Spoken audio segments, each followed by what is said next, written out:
Olá, pessoal. Meu nome é Mirela Carla. Está no ar mais um Outspod, podcast mais atípico deste Brasil. Minha gente, uma salva de palmas. Muito bem. Vou começar me desculpando com essa voz, taquara rachada, porque é o que tem para hoje. Então, um pouquinho de paciência de vocês, porque estou aqui bem enferma. Não é mesmo? Saúde? Não temos, mas temos boa vontade. Não ia deixar de gravar. Estou aqui em São Paulo, com muita gente bacana para trazer conteúdo para vocês. Então, você que está aí nos assistindo, já deixa seu joinha, já curte, compartilha. Pessoal, esse papinho de youtuber é verdade, sabe assim? É verdade, porque quanto mais vocês participarem aqui, mais as plataformas vão entender a relevância desse assunto e levar para mais e mais famílias. E é todo o propósito desse canal, compartilhar com vocês assunto gratuito, de qualidade, que aqui seja uma rede de apoio, uma fonte segura. A gente sabe que na internet tem muito conteúdo, né? Mas será que é tudo bom, científico? Né? Será que é tudo onde vocês podem mesmo mergulhar? E que aqui seja, de fato, uma casa segura para vocês. Então, para isso, eu conto, né, com esse joinha de vocês, com esse compartilhamento. Falando, inclusive, sobre apoio, quero falar do maior apoiador aqui nosso do canal, que é o IEPSIS. O IEPSIS é o Instituto de Capacitação de Pais e Profissionais sobre Autismo e demais transtornos do neurodesenvolvimento. Dr. Paulo Liberalesse e Emília Gama, que são os donos, né, do IEPSIS, também tem aí essa intenção de democratizar a ciência. Vamos dar uma olhadinha.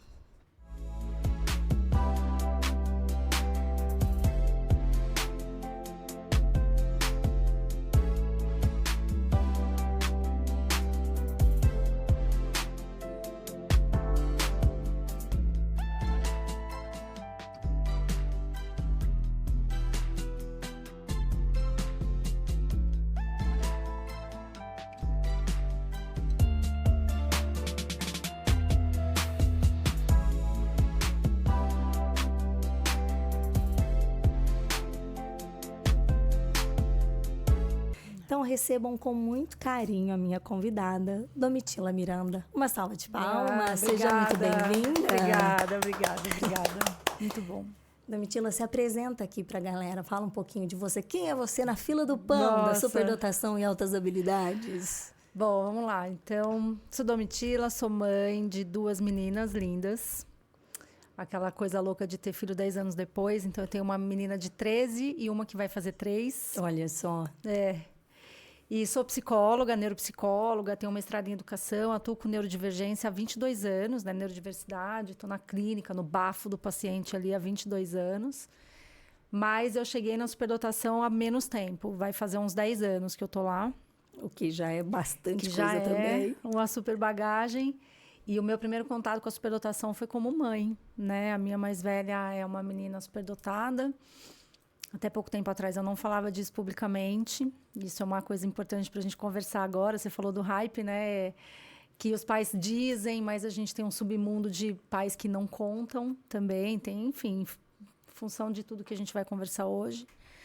Mas eu cheguei por conta da minha filha. A escola me chamou, falou, olha, a gente precisa olhar para sua filha porque ela é diferente. Eu falei, nada, se fosse tinha visto, sou especialista. Parece, né?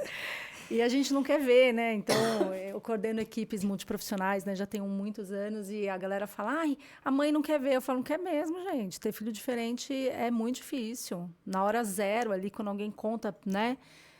A gente tem um friozinho na barriga e um medo de... A gente não sabe o que vem. E eu não quis... Eu fui muito resistente. E aí a escola, me pegou pela mão num nível que foi assim, quando eu percebi, eu estava no meu carro indo para uma palestra sobre altas habilidades com a diretora da escola do meu lado e a coordenadora no banco de trás. Tipo, escoltada, né? Daqui você não foge, Domitila. Assim, você tem que ouvir. E ali eu sentei para ouvir sobre, e aí eu chorei do início ao fim, porque parecia uma palestra feita sobre a minha filha, sabe? E sobre a minha recusa, e sobre tudo, um perrengue que a gente vivia, e que ainda sendo especialista eu nem sabia que eu vivia. Que eu falo para as meninas, minhas alunas, né, assim, com todo carinho, tá, gente, para quem está assistindo, mas o afeto deixa a gente burra, né? Tem hora que, quando a gente é apaixonada na adolescência, a gente não fica burra. A gente é apaixonado por filho, né? Tem hora que você não vê mesmo. E tem hora que a gente não tem que ver, porque quando a gente ocupa o lugar de mãe, a gente não pode sair dele, né? Porque senão não tem quem ocupe esse lugar para nós, assim. Então foi muito caos, o caos que todas as mães passam no início, né? No processo de identificar um filho diferente, eu vivi também. Ela estava com que idade? Ela quando estava foi com isso? 3. 3 aninhos. Ela estava lendo com 3 anos. Coisas que, assim, nunca foi incentivada em casa. O cérebro de 3 anos não é treinável, né? Você não treina um cérebro de 3 anos para ler. Assim, o cérebro típico de 3 anos não lê. Ponto. Por mais que você treine, isso não acontece. Mas eu achava que era uma menina assim. Ela é estimulada, eu sou privilegiada, a gente tem classe média, escola particular. Achei que, assim, eu estava num lugar de privilégio só, sabe?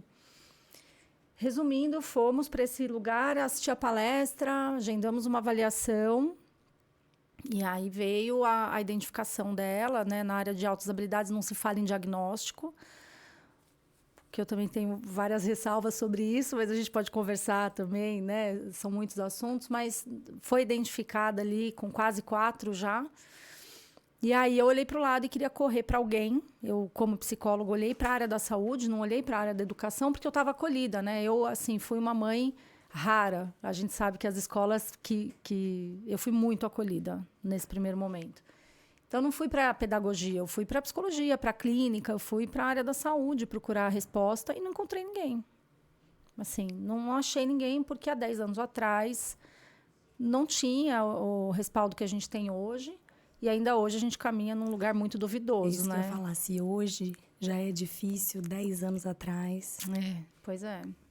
E aí eu decidi ir para pós-graduação, estudar neuropsicologia para entender altas habilidades. Então eu fui, me matriculei na pós e cheguei falando, quero estudar altas habilidades. E aí os professores me olhavam e eu, tipo assim, quem vai orientar essa pessoa, né? A gente não tinha, gente, não tinha mesmo, assim, não dentro do viés da neuropsicologia clínica não tinha nada muito robusto no Brasil, sabe? E aí, assim, nunca mais saí. Meu foco era entender como mãe. Eu queria cuidar da minha cria, do meu ninho, lamber as minhas feridas e seguir com a minha trajetória ali que eu já tinha, né? Mas não dava, assim, eu fui sugada, sabe? E filho leva a gente para lugares que a gente nem imagina, né? Não é? E aí tô lá, desde sempre, fiquei lá. E aí, pouco tempo depois, já fui convidada para estar junto com profissionais de altíssima referência, né? Com a Ângela Vergulin, com a Denise Breiro. Elas me convidaram para estar em alguns espaços de formação, congresso, e aí tô lá. E eu sou a que vem, que você estava falando, né, na apresentação sobre o glamour de algumas coisas. Eu fui a profissional que cheguei falando assim, galera, não tem esse glamour, cara. Tem um perrengue diário ali, a dor e a delícia de ser superdotado, né? E tem um perrengue importante. Então, eu acho que eu fui meio porta-voz, assim, sabe? Da galera que chegou falando, ó, não é esse glamour. Não é um prêmio, não é incrível. E aí, vou aproveitar a abrangência de vocês e falar, cara, não queiram ser superdotados, assim. Isso é um mito, isso não é legal, sabe? Não é uma coisa que é incrível. Ser diferente não é incrível. É óbvio que a gente se encontra na essência de cada um, né? A gente ser diferente é um perrengue e a gente vai se constituindo, vai se formando, né, como ser humano. Mas eu estou dizendo que não é legal no sentido de que não é prêmio, não fiquem buscando isso, sabe? As pessoas chegam no consultório assim, ó. Hoje é assim. Eles vêm fazer avaliação, buscando altas habilidades. Aí eles não são superdotados, aí eles vão lá na Denise. Como se a gente não se falasse. A Denise Breiro é minha dupla, a gente trabalha muito juntas, assim. A gente está em localizações diferentes em São Paulo e a gente é concorrência como clínica, né? Cara, é batata, assim. A Denise me manda assim, fulano foi para aí, eu falo, porque é isso, assim, a pessoa... E não é só eu e a Denise, todo mundo se fala, né? Tem outros profissionais, assim. Então, as pessoas ficam garimpando profissionais até conseguir o laudo. E, assim, eles vão treinando a testagem, aí vão tendo pontuações que já não refletem o que eles têm para oferecer na vida, e eles pontuam em testes habilidades que eles não oferecem na vida, porque eles querem esse laudo, eles querem ser superdotados, eles querem participar de grupos de superdotados. Cara, isso é uma loucura. Enfim, é isso. Cheguei como mãe e hoje eu ocupo uma militância aí na área de pesquisa que quer produzir políticas públicas para acolher o superdotado que não tem acesso, mas para desmistificar essa coisa que as redes sociais estão fazendo de que, cara, venha ser superdotado você também, sabe? Enfim. É chocante, né? Assim, porque as redes sociais, ela é uma bolha. E ela é uma bolha, muito bolha mesmo, assim, porque quem que tá nela? É uma camada de classe média, geralmente essas pessoas que têm voz ali que estão falando, né? Geralmente, um perfil de classe média, porque, assim, o pessoal que não tem acesso, o pessoal pobre, camada miserável, não tá. Esse pessoal não tá nesse hype, esses estão completamente desassistidos, sem estrutura nenhuma. Nem na escola estão passando necessidades reais, não têm acesso a nada, à saúde, à educação, a lazer, a nada. E eram esses que precisariam estar tendo qualquer tipo de acesso à informação, né? Quando dizem, né, assim, de autismo, excesso de diagnósticos, né? Eu falo que há um mascaramento, assim, porque essas pessoas, muitas vezes, que, não sei, chegam na internet, né, dizendo que são autistas, adultos e tal, jovens, né? Não sei, da idoneidade do diagnóstico, enfim, mas é uma fatia que não representa, porque a grande maioria está sem diagnóstico, não está conseguindo, está no SUS, não consegue acesso a atendimento de nada. Tá completamente... Essa é a massa da população. Sim. Essa é a massa. Não é o pessoal que está ali o TikToker que viralizou, o influencer. Não é. Esse aqui, ele não representa o Brasil. Não é a galera que está na grande mídia soletando palavra de trás para frente, tipo, né? Não é. Entende? Assim, então, isso não é a massa. É o que a gente vê, é o que viralizou, é o que deu o que falar. Mas a grande maioria da população está numa escassez absoluta, ninguém vê. Esses estão completamente silenciados, negligenciados. E é por isso que a gente está aqui, tentando falar, tentando fazer com que informações de qualidade circulem mais, cheguem mais, né? E quebrar esses estereótipos que esse pessoal que faz barulho... fica criando, porque esse pessoal faz barulho. Tem uma minoria ali, mas faz barulho. Sim, né? Faz barulho. Faz barulho. Eu sempre brinco quando eu estou em ambientes menos... Hoje mais gente vai me ouvir falar isso. Eu costumava falar em lugares mais privados, assim, mas não é investimento em tráfego pago, né? Porque a galera investe em tráfego pago e faz barulho. Isso. E aí você tem... Não, aqui é só orgânico mesmo. Não, e não é só... Ainda que a gente tenha aqui... Não é nem a questão essa, assim, mas tem perfis com milhares de seguidores que, cara, atingem uma super galera falando assim, olha, os superdotados não podem fazer lição de casa porque eles ficam muito frustradinhos.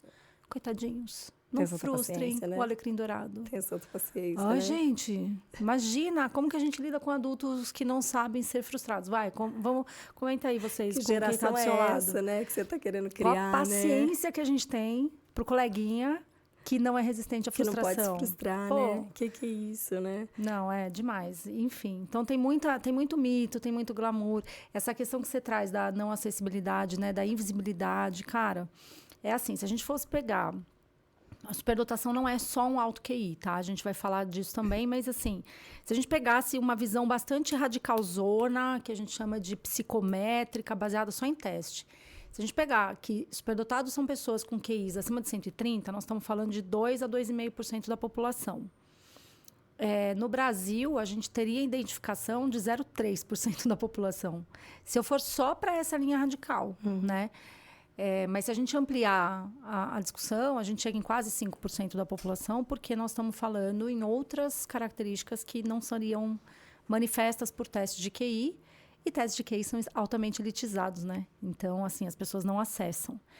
Hoje a gente tem alguns projetos em âmbito particular, tudo patrocinado, financiado, enfim, mas ainda não é do ponto de vista da política pública, mas a gente tem alguns projetos que tem a proposta de democratizar a identificação, né?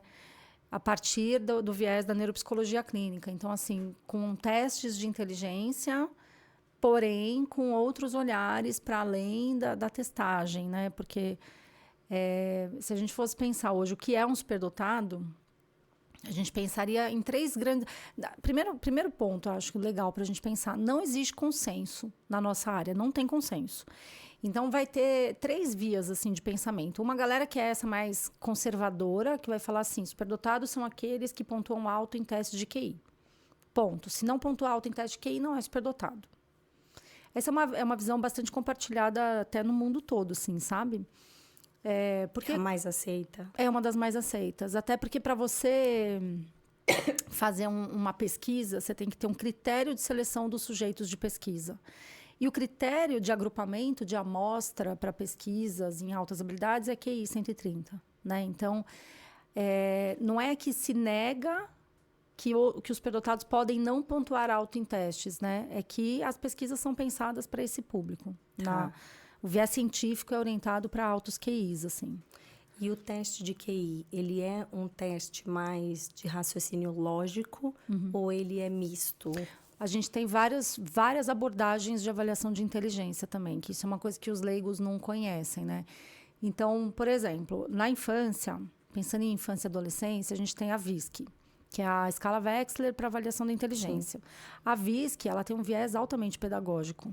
Ela tem um índice, por exemplo, de compreensão verbal que implica em definição de conceitos, que implica em raciocínio analógico verbal. E isso é transmissão cultural, né? Isso a gente aprende na escola. Ela avalia outras habilidades, mas ela tem um viés mais pedagógico, assim. A gente também tem um viés de avaliação da inteligência não verbal, ou dentro de algumas teorias a gente chama de inteligência fluida, que seriam tarefas de raciocínio puro, sem viés de aprendizagem, sem necessidade de conhecimento prévio.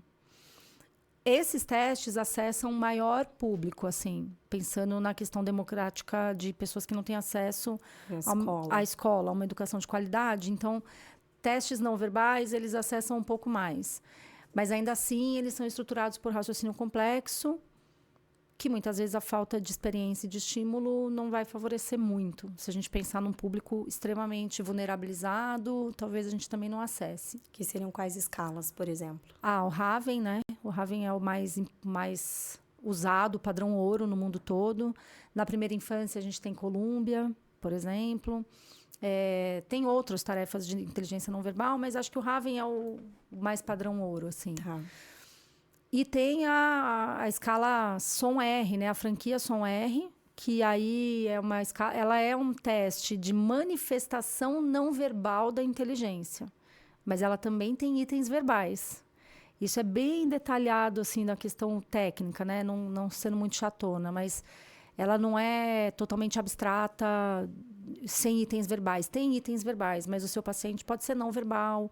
Ele pode não ter necessariamente um histórico pedagógico de muita referência e ele é beneficiado pela franquia do SOM-R também. Eu falo franquia porque agora tem 2, né? Tem o SOM-R de 2 a 7 anos, que é para os pré-escolares, para os pequenininhos, que até foi uma escala que foi inicialmente pensada... Uma escala não, é uma bateria de 4 subtestes. Ela foi feita para avaliação de TEA não verbal. A intenção inicial do SOM-R foi essa, né? Investigação de inteligência para pessoas dentro do espectro que não eram verbais.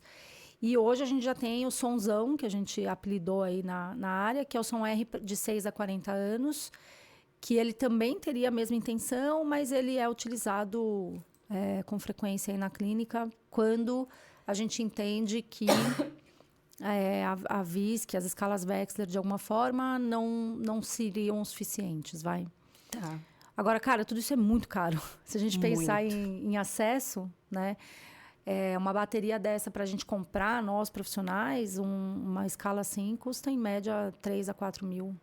Um pouquinho mais de 4 até. Então, não é acessível, porque isso é repassado para o paciente, enfim. Mas a inteligência tem várias formas de ser mensuradas quando a gente pensa em teste. Mas se a gente sabe o que é inteligência, a gente consegue investigar a inteligência sem teste, né? E tem muito neuropsicólogo que me veio falar isso e quer dar na minha cara e quer correr 3 dias sem olhar para trás. Porque, assim, a gente não é refém de teste. Quem avalia não é teste. O teste protege o paciente da nossa subjetividade. Então, quando eu tenho dados de testagem, eu não tenho que achar nada, porque a psicometria é uma ciência exata, né? Mas, se eu sei o que é inteligência, eu consigo fazer uma investigação de inteligência, mesmo que eu não tenha um teste em mãos. Ou que o meu paciente não responda à testagem por qualquer motivo que seja, né? E é por isso que esse viés mais conservador de que tem que ter QI acima de 130, ele já tem se mostrado mais fragilizado, assim. A própria literatura científica discute isso, né? Eu tenho os 2 últimos capítulos de livros que eu escrevi sobre isso, a gente respalda um pouco nesse sentido, que é uma abordagem frágil, porque ainda que eu pegasse esse nicho que é privilegiado, que chega aos consultórios para uma avaliação neuropsi, que é caro, que demanda investimento de tempo, de logística de vida, então é um público, uma parcela muito pequena, né? Uma casta da sociedade. Totalmente, e assim, não representa, né? Não.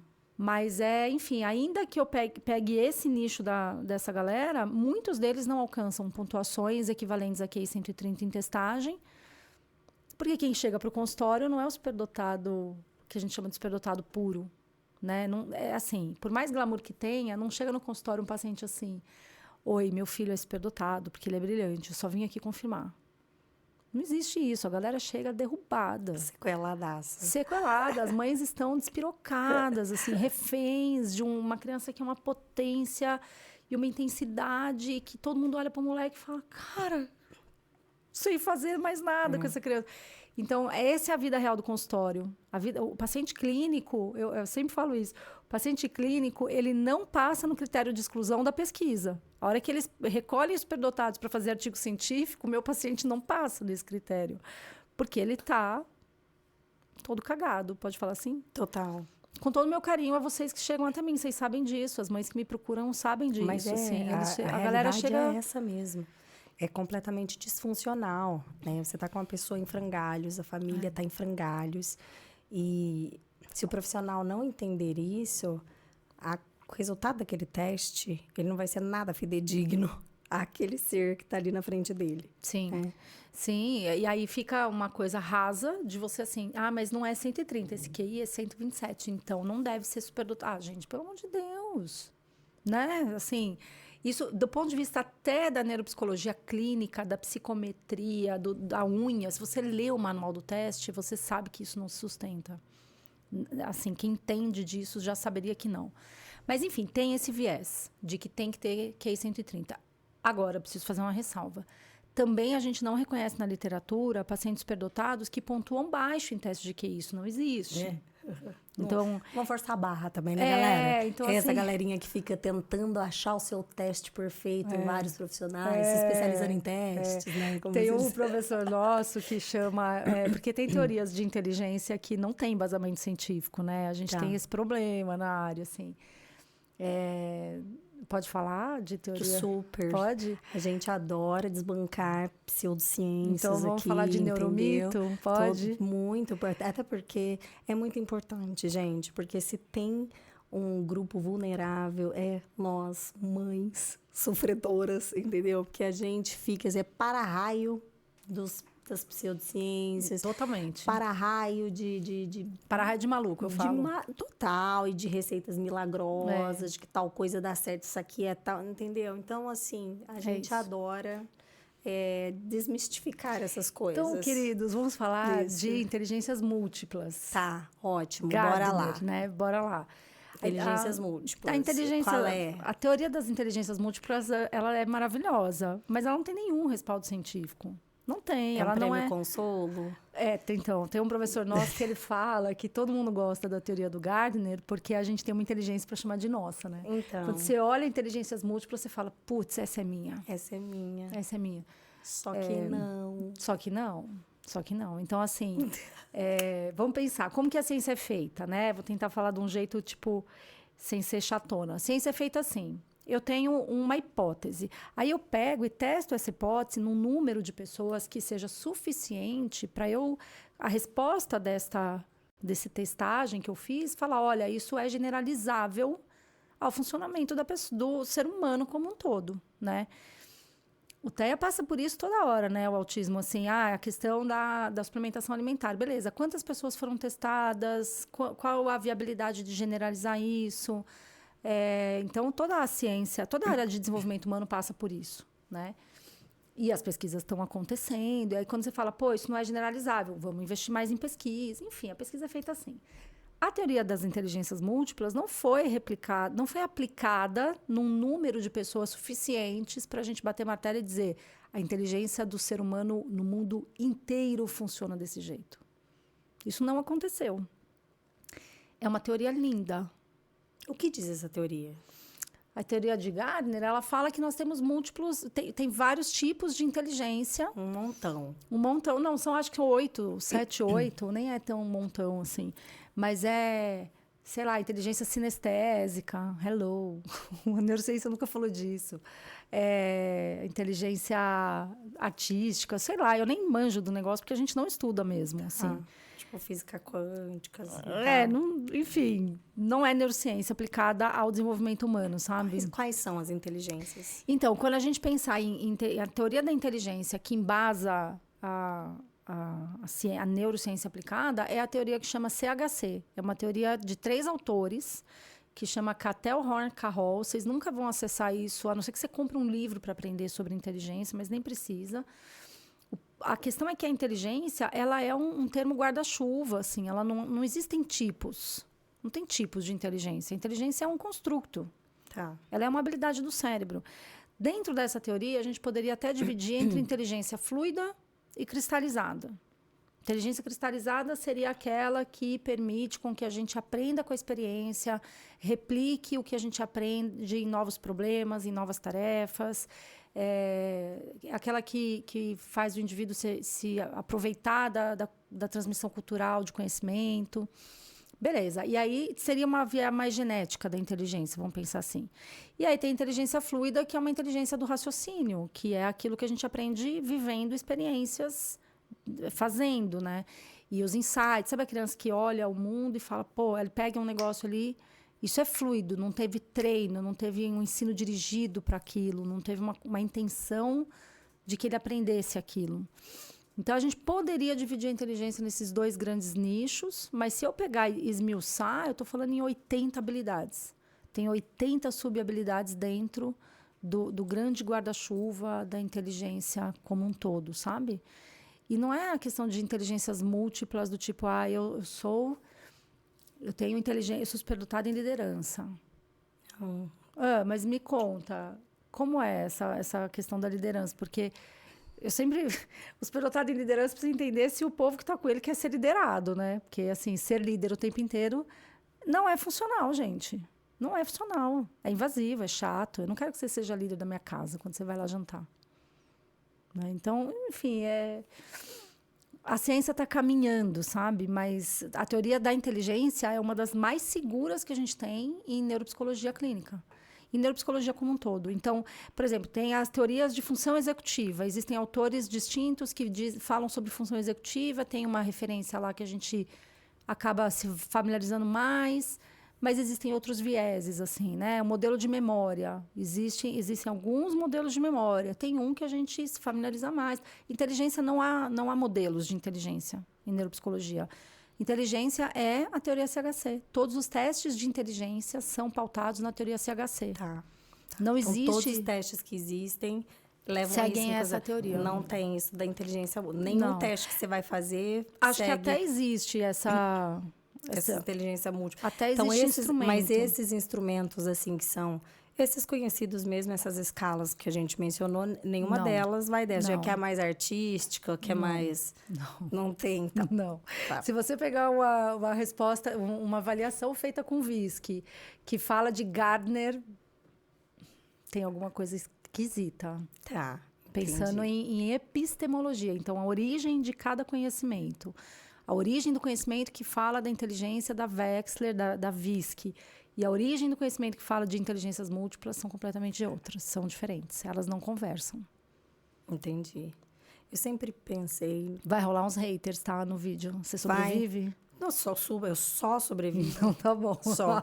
Tem algumas redes mais tranquilas, tem outras redes que o pessoal é mais... Não, eu sobrevivo também. Mas, nossa, eu sobrevivo numa ótima. Eu também. Terapia tá em dia, a gente dá conta. Nossa, numa ótima.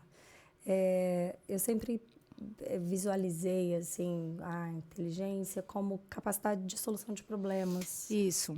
Se a gente fosse pegar uma definição acessível de inteligência, é a nossa capacidade de resolver problemas e de se adaptar no mundo, de ser adaptável ao mundo de modo funcional.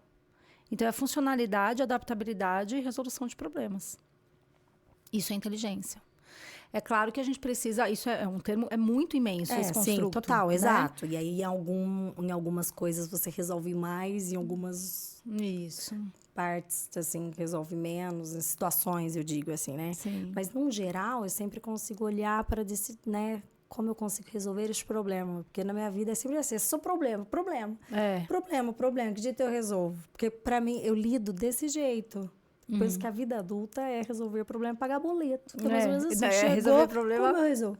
para pagar boleto, Tipo né? assim, isso, né? Então, e aí eu penso, quanto mais inteligente a pessoa for, mais formas de resolver o problema. Ela consegue ver muitas soluções.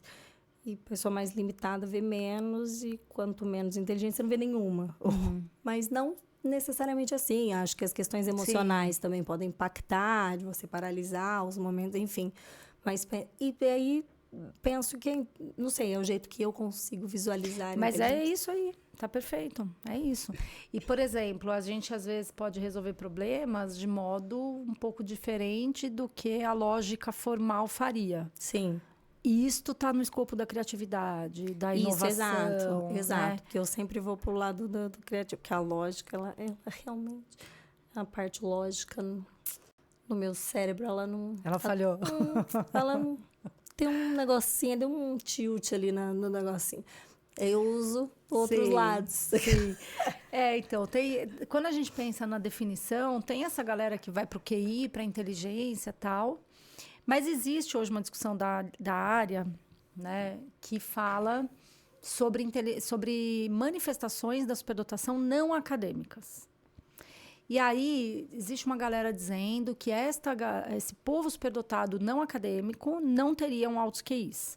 Então, por exemplo, quando você tem... O segundo ponto pensa em 3 pontos para definir altas habilidades. O primeiro seria um desempenho cognitivo acima do esperado para idades, enfim, acima do esperado.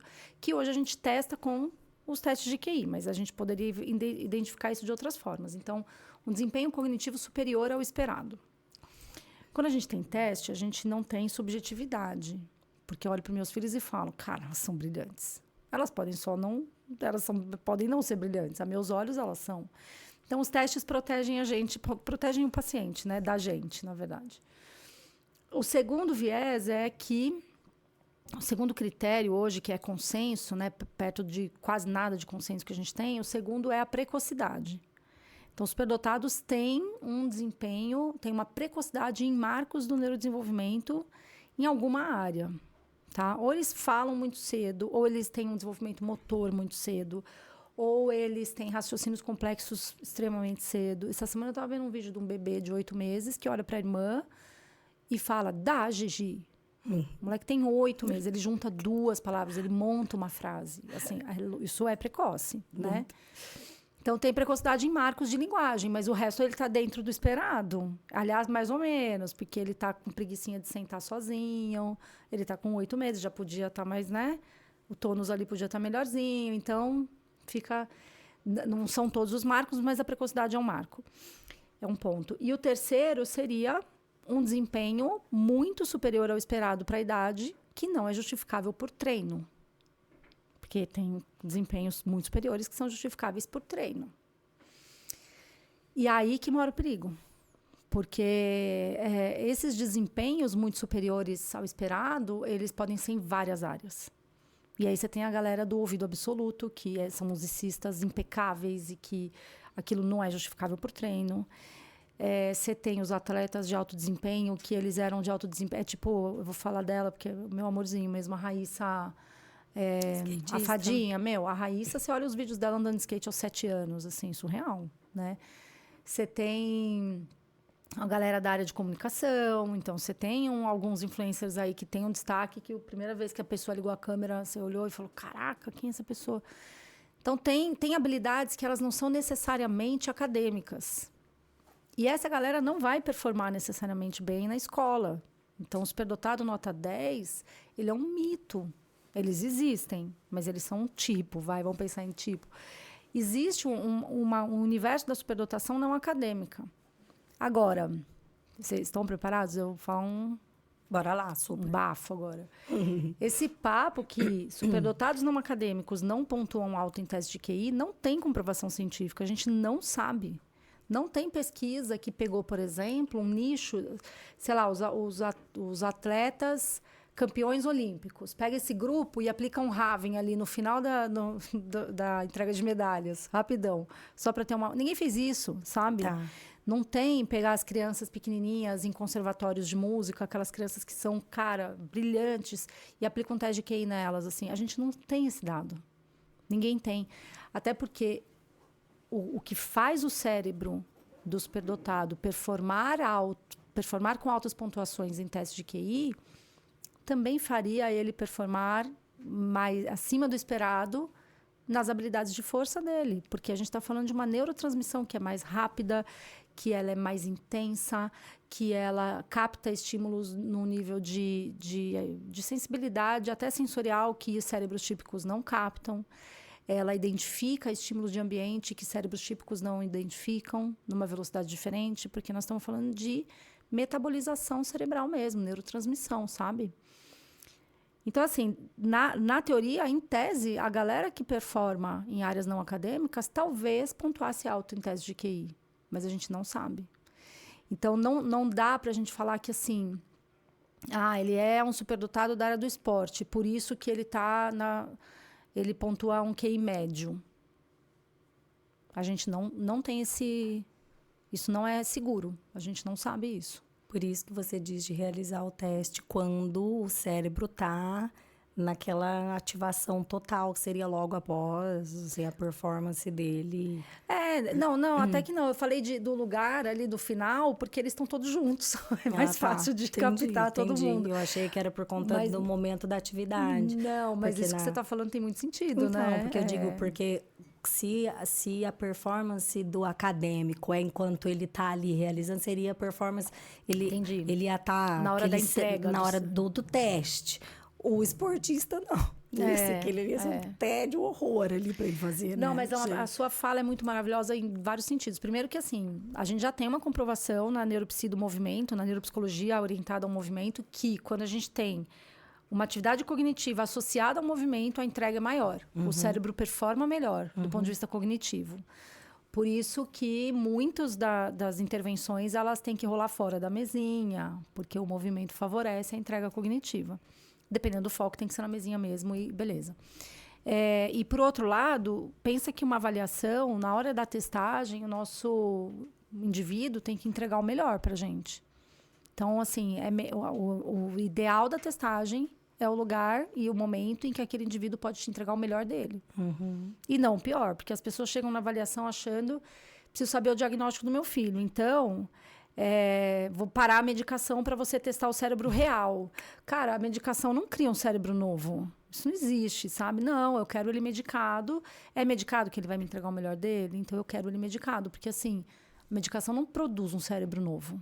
A gente não mascara, né, a dificuldade, a fragilidade de uma criança 100% de qualquer um de nós, porque a gente está medicado. A gente só minimiza o perrengue ali, né? O cérebro tem um reforço para uma neurotransmissão que sozinho ele não faz.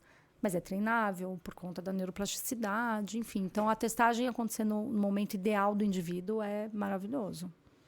É legal você ter pontuado isso, sobre realizar com ou não medicação, porque isso é uma dúvida bem recorrente. Bem recorrente. Mas eu acho assim, eu estou dando uma opinião aqui.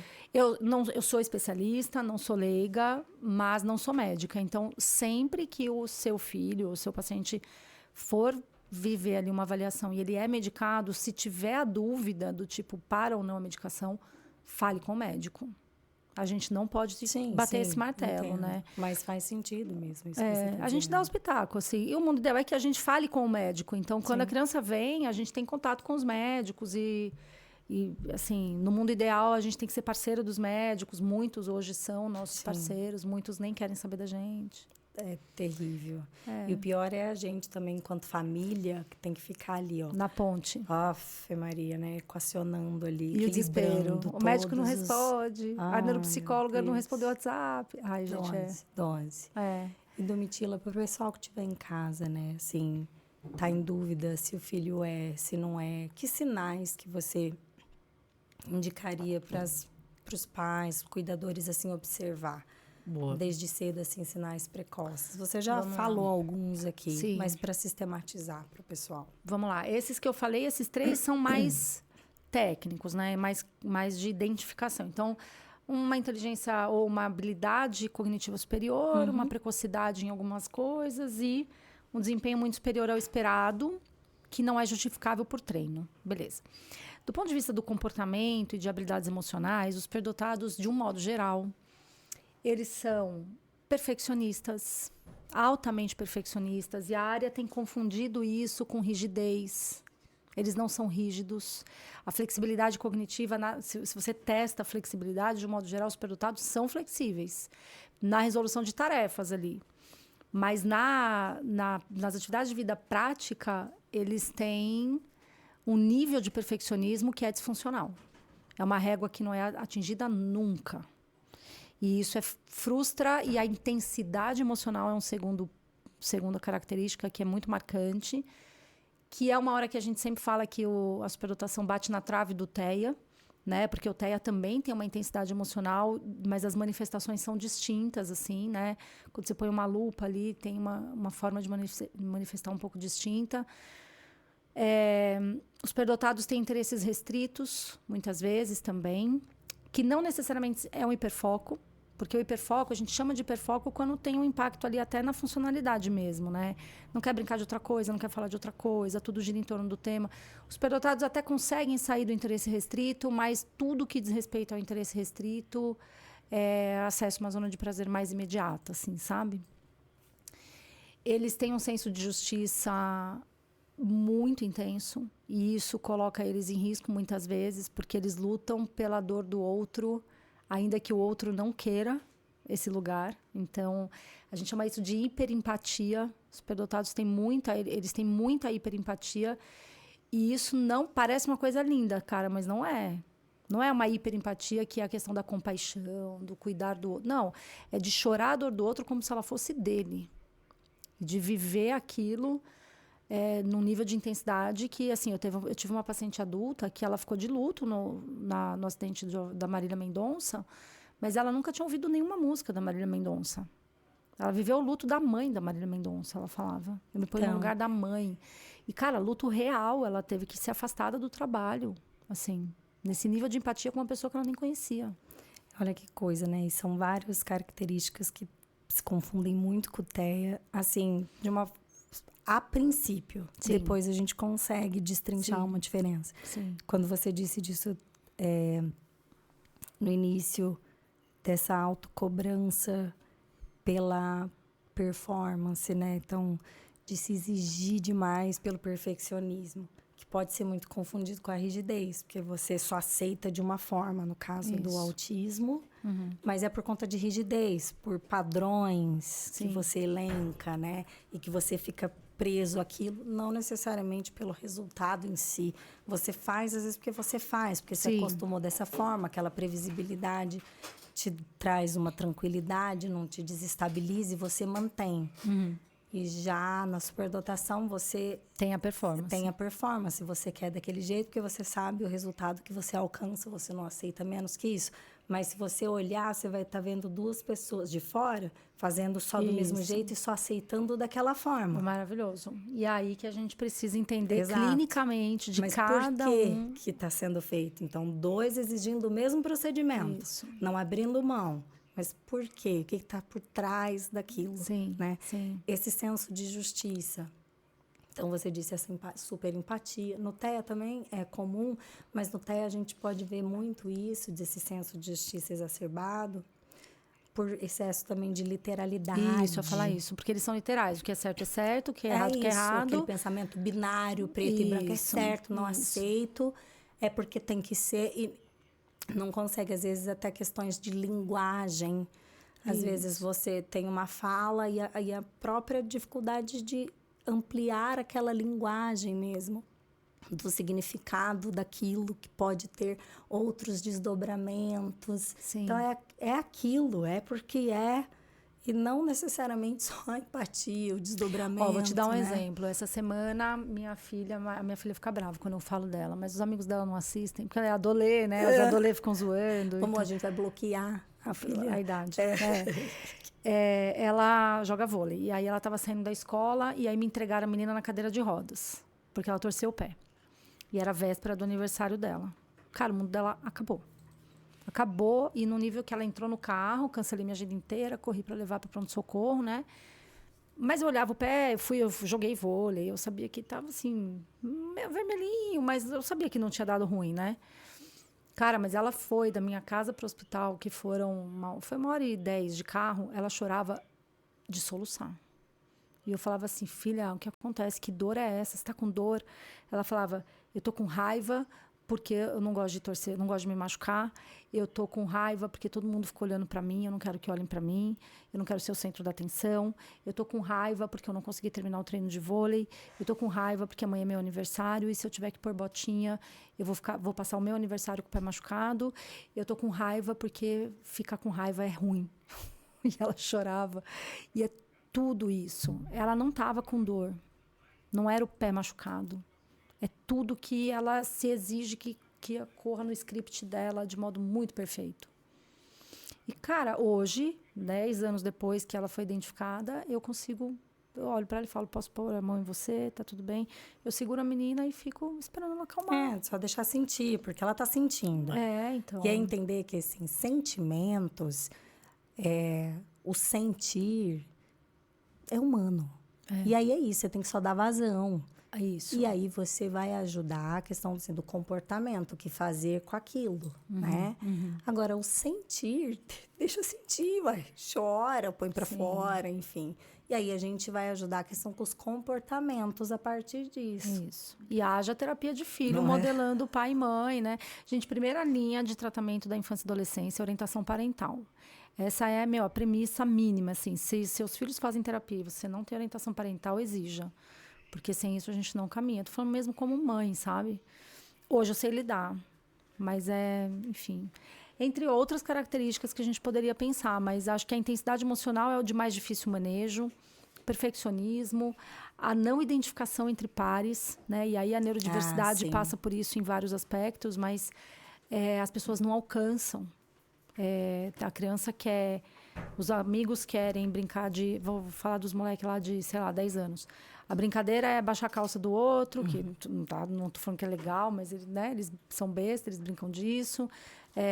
Elas estão começando a usar maquiagem, e aí você tem uma criança com altas habilidades que ela quer falar da ditadura da Coreia do Norte, ela quer falar da guerra de Israel e Palestina, ela não quer falar de qual rímel é impermeável, porque ela acha fútil, né? E ela não tem escuta.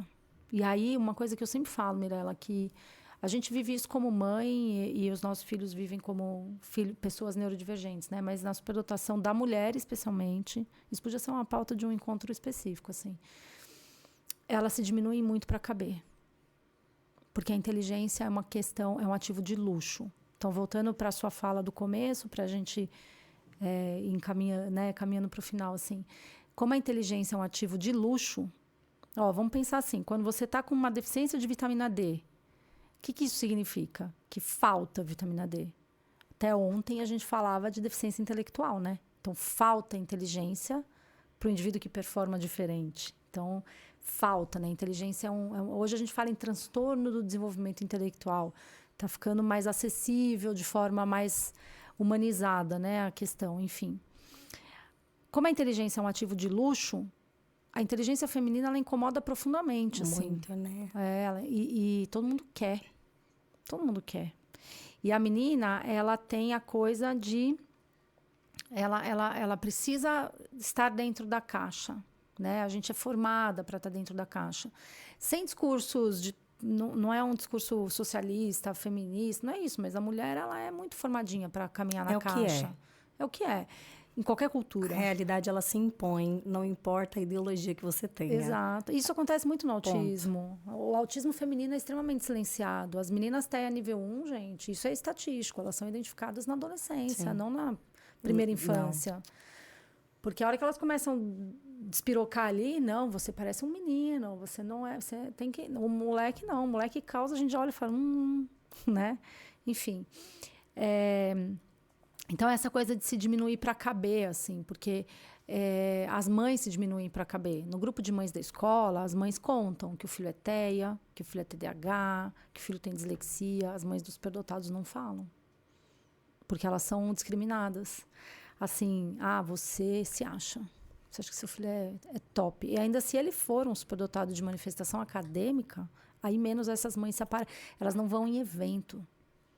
Porque o filho é campeão da Olimpíada de Matemática, é média global 9 e 10, aí é aquela criança nerd que se acha, essa criança é excluída, porque ela não é da bagunça, ela quer estudar. Essa semana uma adolescente estava falando para mim, eles não pensam no futuro deles, eu quero ter um futuro. Ela está no 6º ano, sabe? E eu assim, querida, Com certeza não. dá uma conversadinha na Eles estão aula. cutucando o nariz. Gata, E limpando embaixo da carteira. Tipo, eles estão preocupados entendeu? com outro rolê. Não. Enfim, então, esse diminuir para caber é o nosso maior foco de atenção em psicologia. Das mães, inclusive, dos pais. A vaidade da inteligência. A criança que é olhada pelo que ela performa e não pelo que ela é. Ela se sente muito amada pelo que ela performa. E aí, quando ela não performa, ela entra em crise, em desregulação emocional mesmo. Enfim, é um caos a clínica da superdotação, tá? Né? É uma clínica da neurodiversidade igual, assim, nem isso a gente tem consenso. A área não fala que a superdotação é uma neurodiversidade, mas é. E acredito até que possa essas crianças, esses adolescentes também, quando não assistidos e negligenciados, não havendo um acolhimento adequado, pode até também partir para transtornos de conduta no sentido de... Sim. Porque, assim, tem muita capacidade de manipular, de perceber as situações. Sim. Porque tem um intelecto muito acima. Sim. E que os outros ali não percebem, né? Então, tem um cérebro de ficar um descolamento. Isso é muito perigoso. Muito perigoso. Né? Pensando na questão que você traz, olha só, tem uma metáfora que eu uso muito, assim, às vezes... Quem já me ouviu em outros lugares já deve estar cansado de ouvir, mas eu acho ela perfeita. Pensa que o nosso cérebro é um copo, tá? A nossa geração, uma geração que foi muito formada para um copo cheio. A geração atual já não. Eles querem um copo na metade, o copo cheio é muito cansativo. A gente não, a gente tem copo cheio. Então, é isso. Você começou hoje contando que você tá afônica, que você tem uma vida inteira para gravar essa semana e, assim, girando pratinho, vamos aí, né? Essas somos nós, assim. Somos. É a geração. Pensa que o nosso cérebro tem que ser um copo cheio e quando ele está meio vazio, a gente se sente procrastinando, a gente se sente meio que largando umas coisas de lado. Não, a gente só está descansando. mas... A gente não se sente confortável neste lugar. Não se sente confortável, o que é horrível, né? A gente precisa encontrar esse lugar, precisa encontrar conforto. O superdotado, a superdotada tem um cérebro que transborda. Pense que o copo do cérebro do superdotado são 2 copos. O cérebro típico, ele tem que estar cheio. O cérebro do superdotado é um copo que transborda. Ele tem que transbordar. O superdotado precisa de estímulo assim, ó, catando essa água que cai o tempo inteiro. Ele tem duplas entradas de informação. Ele tem que estudar ouvindo música, porque o cérebro precisa ter dupla estimulação. Ele tem que falar aqui, tá aqui, assim, com você arrancando a pelinha, porque ele tem que ter o estímulo sensorial junto com o cognitivo. Enfim, é o cérebro que tem que transbordar. E isso pode favorecer comportamentos compulsivos na vida adulta. Na infância também, né? Pode ter... esses dias eu estava acompanhando o caso de um menino que ele é uma criança de 5 anos que descobre asteroides, assim. E o menino pegou o software da NASA e começou a descobrir asteroides. E tem até asteroide com o nome do menino. Ele tem 5 anos. Isso é maravilhoso. mas o menino não tem amigos, ele não é convidado para festas de aniversário. Eu perguntei isso para a mãe na hora. Eu falei, olha, se ele vai para a escola, ele tem amigos, ele vai em festa, ele brinca não na rua, mas né, brincar na rua é outra história, mas ele brinca, ele faz. Se tudo está garantido, cara, genial. Agora, assim, se as outras esferas não estão garantidas, a gente tem um perrengue aí. Sim, né? É um problema. É um problema. É um problema, gente. É compulsivo. Não adianta. É compulsivo. Então, isso é diferente do hiperfoco, entende? Você tem um autista com hiperfoco em ventilador, ele gosta de ventilador, mas ele vive a vida dele. Ele só procura ventiladores o tempo todo. Ventilador, acalma, ele tem um monte de ventilador, mas ele está vivendo, assim. O interesse restrito do superdotado, como esse copo dele tem que transbordar, ele vai até o fim naquilo e o resto não acontece. E isso é compulsivo. E isso é abertura, é um cérebro que é compulsivo por estímulos, por zonas de prazer imediata, e a gente tem áreas que a gente tem estímulos do mundo que acessam a questão dopaminérgica muito rápido, que é sexo, é exercício físico, é doce, bebida, né? Drogas. E aí a gente tem uma questão, né? Então, o adulto superdotado, ele é mais vulnerabilizado para comportamento de risco, por exemplo. Quando não identificado, quando nunca, né? Sim. E os adultos que chegam eu falei das crianças no começo, quando elas chegam, as famílias meio refém, assim, o adulto chega derrotado. Eu faço avaliação de adulto também, os adultos chegam, cara, com demandas reais de saúde mental, assim. Enfim, então tem uma atenção clínica que é um grupo de risco maior para algumas coisas, assim. E hoje, você acha que, por exemplo, essa questão do diagnóstico, porque hoje a gente ouve falar mais, assim como também o autismo, hoje a gente ouve falar mais, e hoje, no caso do autismo, também a gente sabe que tem uma incidência muito maior, né? Aumentou muito mais o número de autistas. Sim. Ainda que aumentou a classificação, né? Tem várias questões que fizeram para isso, mas ainda com tudo isso, aumentou sim o número de autistas. E a questão de superdotação, como que vocês veem essa esfera? Tá num super boom, né? Tá na moda. Primeiro que tem eu gravei um vídeo esses dias sobre isso, tá na moda. Então, muitas pessoas que tá na moda e isso deixa as coisas mais acessíveis. Então, tem uma questão que é positiva nesse sentido, porque apareceu uma visibilidade. Acessibilidade, assim, de informação. Sim. Então, tem superdotados que estavam lá invisibilizados e que estão chegando... que agora estão se conhecendo, se vendo. Isso. Então, isso é real. Agora, também tem um equívoco de que tudo é superdotação. Uhum. E sabe uma coisa que rola muito, Mirella, no consultório? As famílias vêm atrás da superdotação como se ela explicasse comportamentos de difícil manejo, fragilidades, comportamentos disfuncionais de outras demandas do neurodesenvolvimento. Então, a família vem e fala, olha, ele foi diagnosticado com TDAH, mas agora eu estou pesquisando e eu acho que não é, eu acho que é superdotação.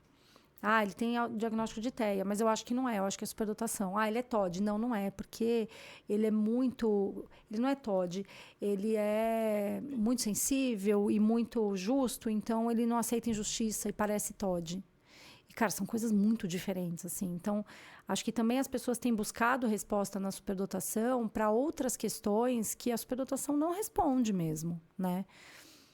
E isso também é o desserviço que a gente vê em redes sociais de profissionais que não pesquisam, não atuam baseado em ciência, que fez um curso de 2 horas e se colocam como especialistas, falando de perfis de funcionamento que nem existem, assim, sabe? Então, tem muitas coisas, mas acho que a gente está conseguindo identificar mais pacientes hoje, mais pessoas superdotadas, porque o conhecimento está mais acessível, esse é o lado bom. E também tem uma confusão maluca de que tudo é altas habilidades, né? E a chegada do TEA nível 1 trouxe uma confusão maior e, ao mesmo tempo, um esclarecimento também, né? Porque o TEA nível 1, ele acaba ocupando o lugar do TEA sem comprometimento intelectual e que muitas vezes tem performances muito superior ao esperado para a idade, que tem precocidade em alguns marcos. Então, a gente tinha... Quem entendia só de altas habilidades não conseguiu enxergar a galera que é TEA nível 1 e superdotado, né?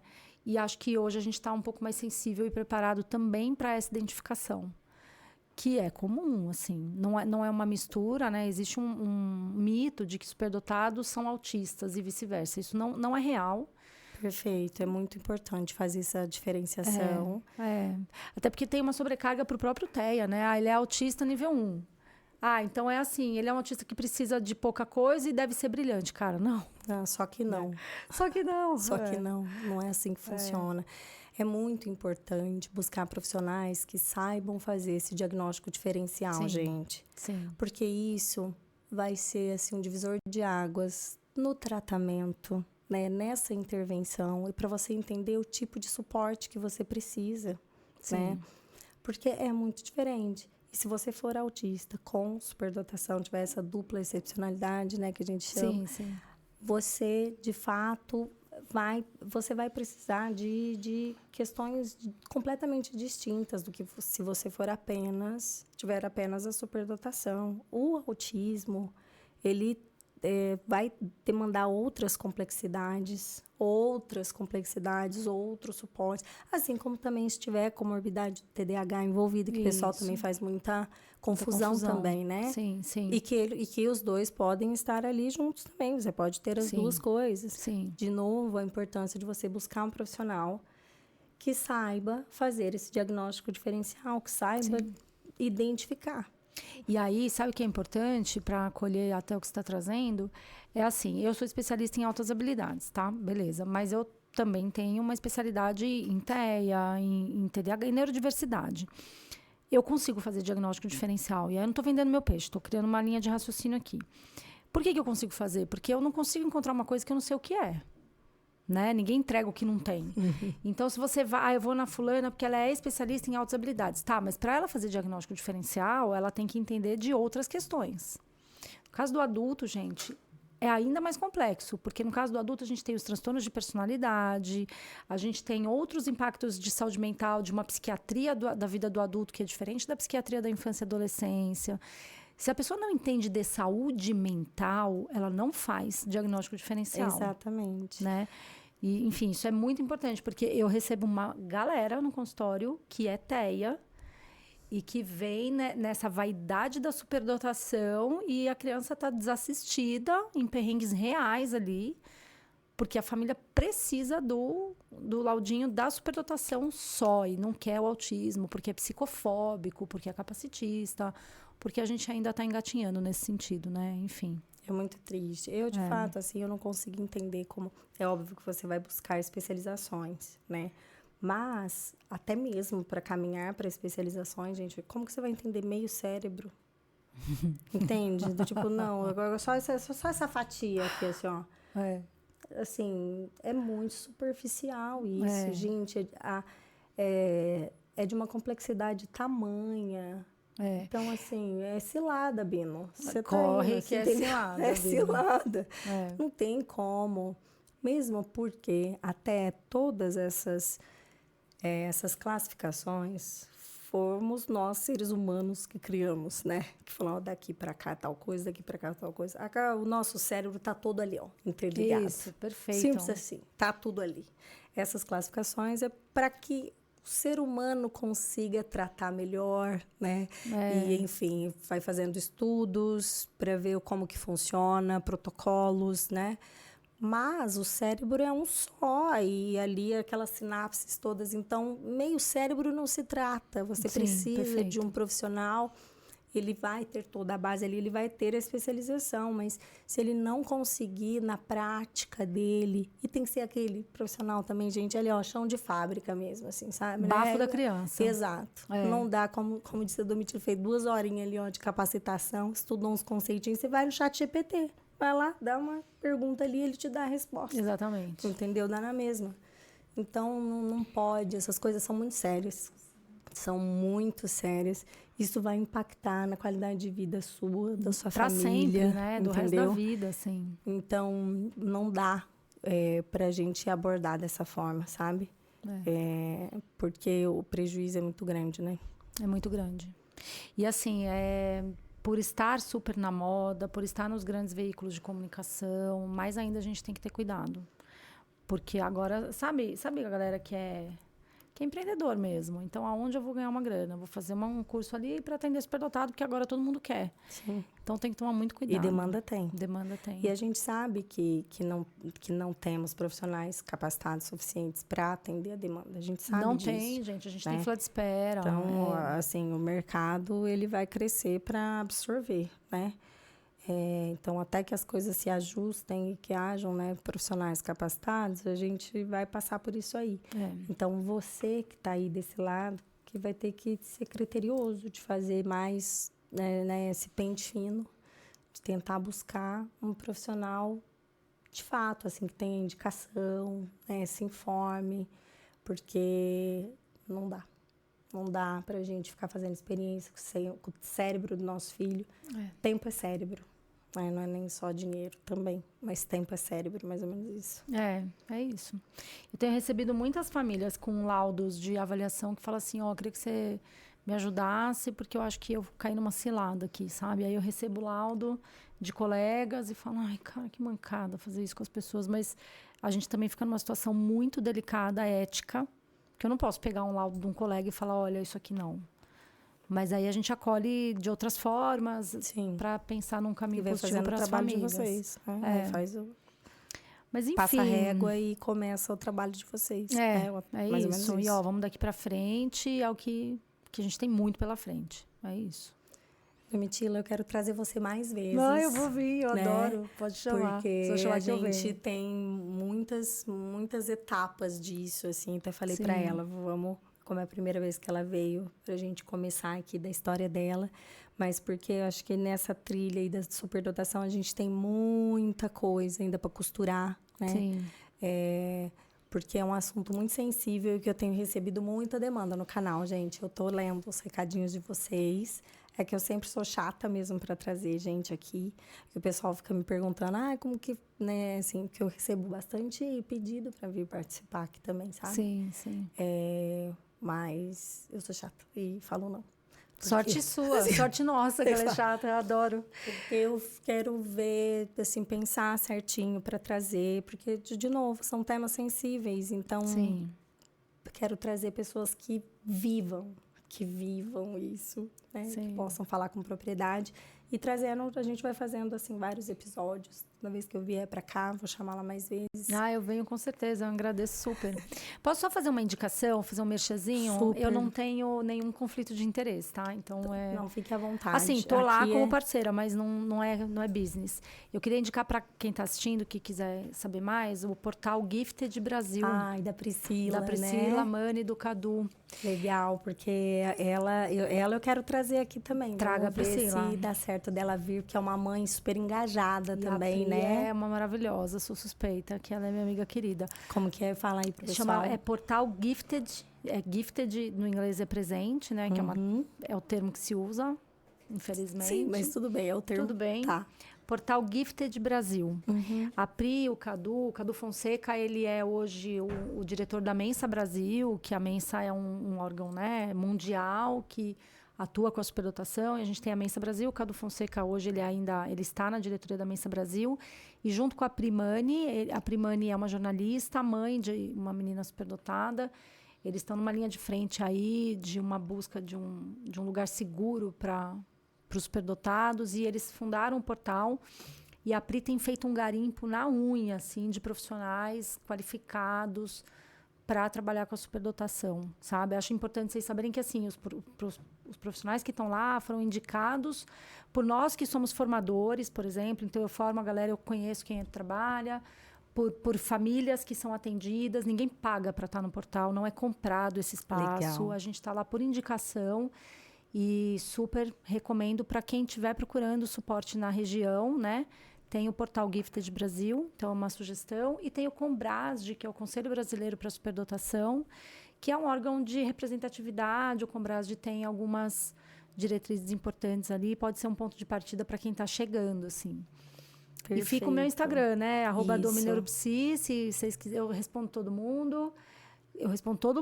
Mas, assim, demora um pouquinho. Eu só não respondo a galera, mas só não respondo o lá, hater. Nós colocamos também no comecinho aqui da abertura, quando aparece o seu nome, coloca também o seu perfil para o pessoal seguir, Porque é sempre importante, gente, a gente endossar bons profissionais, pessoal que tá envolvido, assim mesmo, com a causa, porque pra gente acaba sendo muito visceral, né? Sim. É o que a gente vive mesmo, então... eu falei no dia da superdotação, dia 10 de agosto, eu fiz um vídeo que eu falei isso, a superdotação, ela chega na minha vida como uma dor de filho e ela vira propósito, né? Porque eu não quero nunca mais que nenhuma mãe passe pelo que eu passei.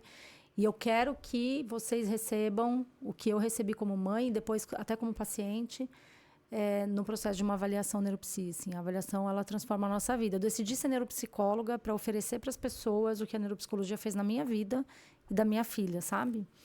Esse é o propósito de vida, assim. É claro que tudo é caro e tudo não é acessível, mas existe uma galera trabalhando para que cada vez isso seja mais democrático. Eu sou desse time aí, da neuropsicologia para todos. E é um ato de resistência, mas estamos aí. É isso mesmo. Né? Obrigado demais por ter vindo. Foi um prazer te conhecer. Eu que agradeço. Né? Que seja a primeira de muitos dos nossos bate-papos aqui. Obrigada, Mirela. Obrigada. Trabalho lindo. Parabéns. Obrigada, tá? Então, vocês que estão aí, se você não se inscreveu ainda no canal, se inscreva. Custa nada. Já deixe seu joinha, curte, compartilha. Até o próximo episódio. Um beijo. Tchau, tchau.